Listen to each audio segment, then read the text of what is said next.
السلام علیکم ورحمۃ اللہ وبرکاتہ۔ گوہ کی گواہی۔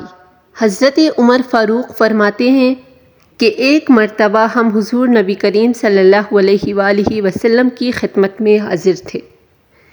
ایک اعرابی آیا جس کے پاس گوہ تھی۔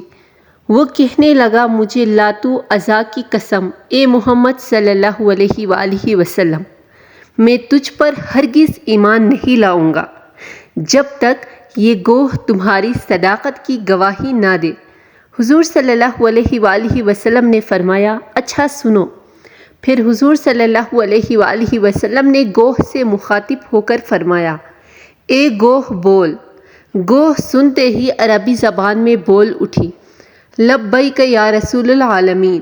تمام سعادتیں اور کامیابیاں آپ صلی اللہ علیہ وآلہ وسلم کے قدموں میں ہیں۔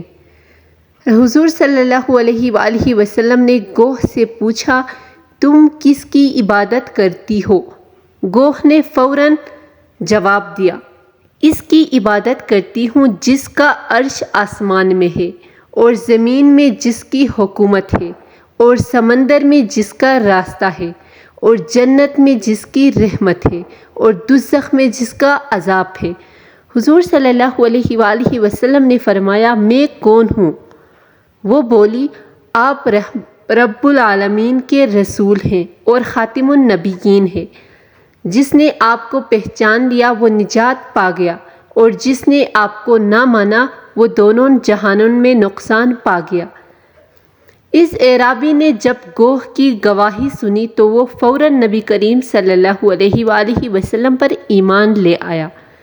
حضور نبی کریم صلی اللہ علیہ وآلہ وسلم کی صداقت و عظمت کا اقرار اور آپ کے خاتم النبیین ہونے کا علم جانوروں کو بھی ہے۔